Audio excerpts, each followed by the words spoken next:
ሓደ ድሕሪ ሓደ ደው ዘይብል ፀገም ኣብ ርእሲ ፀገም ይውስኾ ከም ዘሎ ካብዚ እንታይ ንመሃር እዩ ዘን ኣሕዋትና ሕጂ ኣብዚ ሞያ ኣትየን ብናቹራል ዝኾነ ክትሓዊ ከም ትኽእል ዝብል ተማሂረን በዓል ሳምሪ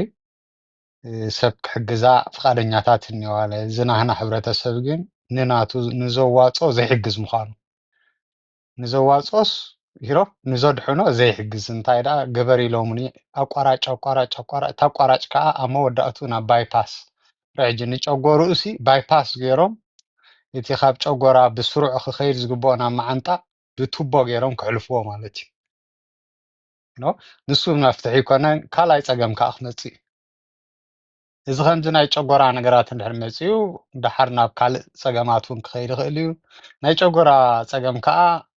ናብ ኢንፍላሜሽን ነድሪ ዝብልዎ ነድሪ ከዓ ካብዚ እንድሕር ጀሚሩ ታይፕ ዋን ሕማም ሽኮር እውን ክለዓል ከም ዝኽእል ብዙሕ ፀገማት ካንሰር እውን ናብ ውሽጢ ክኣቱ ከም ዝኽእል ዘየለ ነገር የለን ናይ ወቕዒ ልቢ እውን ክመፀካ ክእል ብዙሕ ነገር እዩ ክኣቱ ዝኽእል ምክንያቱ እቲ ዝረስሐ ክፋል ናይ ኣካላትና ስርዓት ምሕቃቅ እዩ ካብኡ ዘየድሊ ነገር እንድሕር ናብ ደምና ክኣቱ ክኢሉ ገለ ዝተተበሲዑ ብዙሕ ፀገም ክመፅእ ክእል ኣብዚ ከይመፀ እንከሎ ሕጂ ኢንፌክሽን ካሊእ እዩ ኢንፍላሜሽን የለ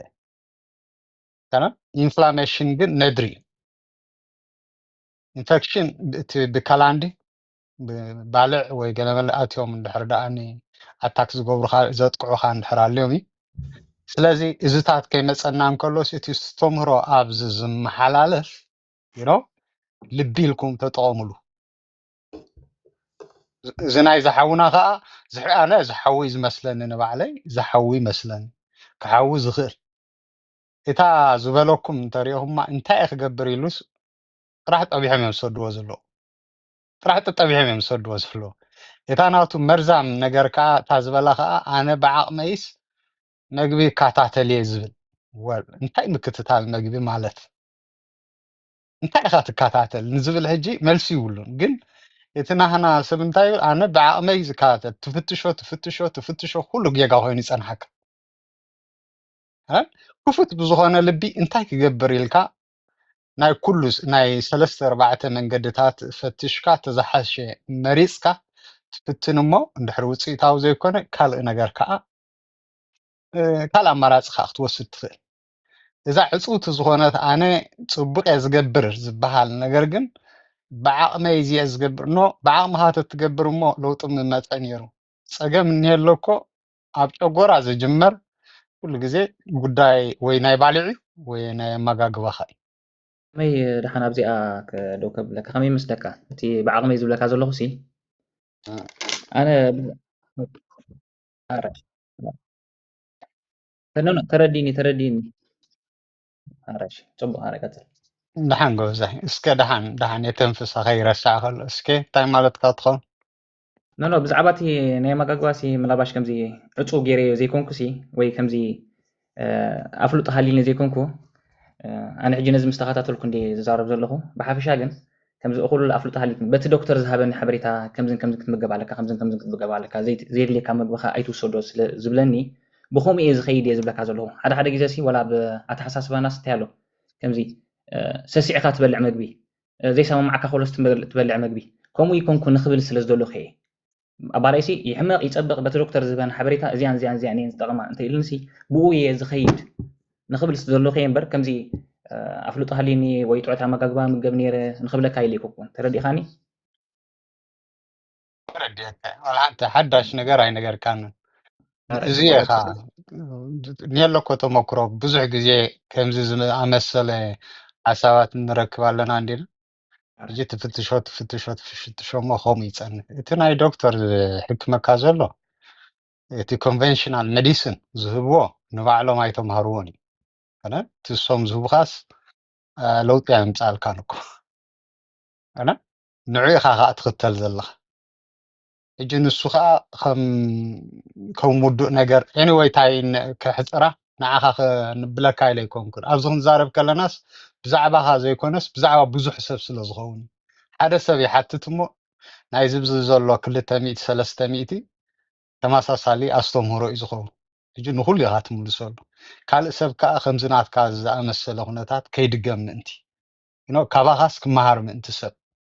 በር ንዓኻ ንምውቃስ ኣይኮነን ብጣዕሚ ይሓዝን ከምዚ ዓይነት ክሰምዕ እንከለኹ ኣዝዩ ዝሕዝን እዩ ኮነን ግን ተስፋ ይትቁረፅ ዝሓዊ ነገር እዩ ዘይሓዊ ነገር የለን ሪካቨር ዝገብር እዩ እንታይ ደኣ ትክክል ዝኾነ ኣካይዳ እንድሕር ደኣ ቢልካ ትክክል ሰባት ትክክል መድሃኒት እንድሕር ረኺብካ ዘይትሓውየሉ ምክንያትስ የለን ይፅገን ኣሲድ ኣለኒ ኢልካ ኣሲድ ዲኸ እዩ ናይ ብሓቂ እዚ ኤች ፓይሎሪ ዘለዎም ሰባት ሕጂ ኣሲድ ኣለና ኢሎም አንታይ ኣሲድ ይወስዱ ግን ንሱ ይኮነን ምክንያቱ ናብ ጨጎራኻ ዝመፅእ ኣንኮራ ነቲ ኣሲድ ናይ ጨጎራኻ እዩ ዩሬስ ዝበሃል ኬሚካል ሰሪሖም እቶም ኤች ፓይሎሪ ናብ ኣሞንያን ናብ ካርቦን ዳይኦክሳይድን ዝቕይርዎ ነቲ ፕሮቲን ሕጂ ብማልኒትሪሽን ከዓ ትጥቃዕ እቲ ዝመፅእ ፀገም ግን እንታይ እዮም ዝብልካ ኣሲድ አንታይ ኣሲድ ውሰድ ቀደም ከምኡ ነይሩ ኣይፈልጥዎምን ነይሮም አንታይ ኣሲድ እዮም ዝህቡካ ነይሮም ወይ ድማ ፀባ ስተ ንግዚኡ ይሰርሐልካ ድሕሪ ግን ተመሊሱ ከዓ ዝገደደካ ይኸውን ነቲ ሶም ዝሰርሖስ ኒውትራላይዝ ክትገብሮ ድሕሪኻ ንዖም ክትቀትሎም እዩ ዝግባእ ሕጂ ኣብቲ ሲስተም እቲ ሲስተም ክሳዕ ዝቕየር ብዙሕ ሰብ ክመውት እዩ ክቕየር እኮ ሓደ መዓልቲ ግን ብዙሕ ሰብ ከዓ ግዳይ ክኸውን ክሳዕ እቲ ሕጊ ዝቕየር እቲ ኤፍዲኤ ዝቕይሮ ገና ኣብ ዝመፅእ ዘሎ ወለዶ ድዩ ድሕሪ 10 ዓመት ድዩ ክቕይሮ እዩ ግን ኣብቱ ዳት ብዙሓት ሰባት ግን ግዳይ ክኾኑ እዮም ከምኡ ከይኮነ ከሎ ሕጂ ናይ ባዕልካ ውሳኔ ትውስን ነዞም ካብኡ ወፂኦም ብዕሱር እንዳሰርሑ ብቁ ዘይጠቅም ዶክተር ትኮንካ ኣብዚ መዲሲን ድሕር ነርስ ትኮንካሲ ንሰዓት ኣብ ዝዓድስ ኣብዚ በዓል ኣሜሪካ 50 ቅርሺ ካብ 40 ክሳብ 50 ቅርሺ ትኽፈል ንሰዓት ማለት እዩ እዚ ማለት 150 ክሳብ 200 ሽሕ ዓመት ማለት እዩ እንድሕር ደኣ በዚ ናይ ግልኻ ከምዚ ለውጢ ዘምፅእ ንግሊ ንሕብረተሰብ ዝምህር ነገር እንድሕር ደኣ ተማሂርካ ዋጋ ከፊልካ ግን እቲ ሕብረተሰብ እንድሕር ደኣ ዘይደልይዎ ዋላ ሓንቲ ኣንቶ ሳምሪ እንታይ ትብል ነይራ እቲ ኒትሪሽን ወሲደየስ ዋላ ሓንቲ ክሰርሓሉ ይከኣልኩም ሕብረተሰብና ዓቕሚ የብሉን ጥራሕ ከከኒና እዩ ዝኸይድ ትውፅኢቱ ከዓ ንሪኦ ኣለና ክሕግዘካ ስለዘይክእል ሰብ ንዓኻ ዝመስል ሰብ ኣብኡ ኣይኣቱን ንስኻ ከዓ ኣይትዕገዝን ከምዚ ዓብይ ፀገም ይመፅእ ኣሎ ሕጂ ጠቕምና ስለዘይንፈልጥ ማለት እዩ ጠቕምና እንድሕር ንፈልጥ ኮይንና ግን ነቲ ንዓና ዝጠቅም ዋጋ ከፊሎም ዝተማሃሩ ሰባት ኣብ ጎኖም ደው ንብል ከዓ ሂወትና ንሕሉ ማለት እዩ ክንሓው ንኽእል በር ኣሎፓቲክ ዶክተርስ ይብልዎም ሕጂ ንኣብነት ናይ ሽኮር ዝሓመሙሲ እዚኣ ሓፍትናስ ካለስትሮል ሕጂ እንድሕር ጭንቀት ጎበዛይ ዓንተ ገልፆ ነይሩ ጭንቀት እንድሕር ኮይኑ ናብኡ ዘብፅሓ ዘሎስ ናይ ሽኮር ዶክተር ጭንቀት ኣለኪ ኢሉ ብዛዕባ ጭንቀት ኣይዕልላን እዩ ኣየልዕሎን እዩ ትርእስቲ እሱ ብዛዕባ እቲ ዓቐን ናይ ሽኮር ኣብ ደማ ዘላ ንዓ ጥራሕ እዩ ዝፍውስ እሱ ፈውሲ ይኮናር ኣይኮናን እቲ መሰረታዊ ፀገም ክእለ ክኽእል ኣለዎ ንዓኻ እውን ኣብዚ ዘብፅሐካስ ገለ ነገር ኣሎ ሕጂ እቲ ገለ ነገር ኣብዚ ዘብፅሐካ ንሱ መሰረታዊ ነገር ክእለ ክኽእል ኣለዎ ብባይፓስ እንዳገበርካ ዓመት ድሕሪኡ ተሓተቲ ይኮኑን ብሂወት ከድካ ክብልካ እዮም ዳን ቨሪ ሶሪ እዩ ዝመፅእ ኣላ ሓንቲ ክትገብሮም ኣይትኽእልን እያ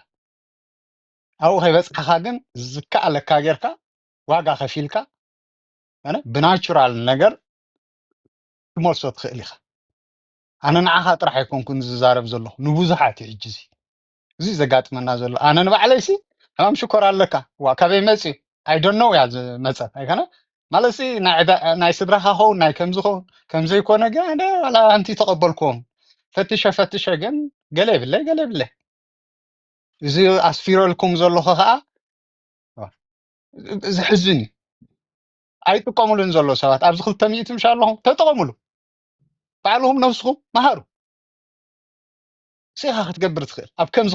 ከይበፅሕካ ከለኻስ ነፍስኻ መሃር እዚኣታ መፅሓፍ ጎበዛ ሒዙልኩም እኒሀለ $25 ሲ ሂወትካ ይትድሕኒ ኣብዛ ኩነታት ዘለኻያስ ኩሉ ነገር ዋጋ ክትከፍል ሕጂ ፍቃደኛ ኢኻ ግን ፃዓሩ ኣብ ከምኡ ከይበፅሕኩም ከለኹም ነፍስኻ ምዕጋዝ ዝበለፀ እዩ ዝመስለኒ قريتا نوحيا ተረዲእኻ ንክትከውን ተስፋ ገብር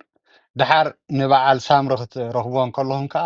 ሃይ ዘይኮነስ ኣነ ከምዝን ከምዝን ዝበልኩ ሰብየ ኣብ ከምዚ ረኪበክን ነይረ እሞ ከምዚ ደሊ ኣለኹ ዝብል ሓበሬታ ብዙሕ ሰብ ሕጂ ክደልየኒ ኣይኮነን ግን ንፁር ክኾነለን ምእንቲ ከምኡ ኢልኩም ሕተትወ ድሕሪኡ መን ምዃንካ ፈሊጠን ደው ኢለን ክሕግዛኹም ክእላ ማለት እዩ እምበር ምሕረት የውርድ ኣጆኻኻ አሜን አሜን። አራይ ጽፎ አመጋገብ አፍ ኦኬ ቴንክ ዩ ሄሎ ብሮ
No.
ገዚእና ያለን ኣታናያ ብሮት እታ መፅሓፍ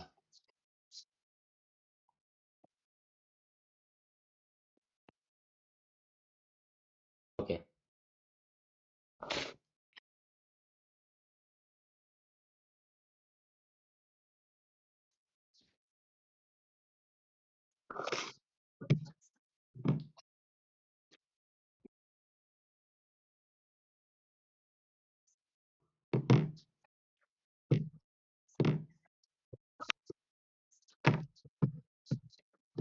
እሺ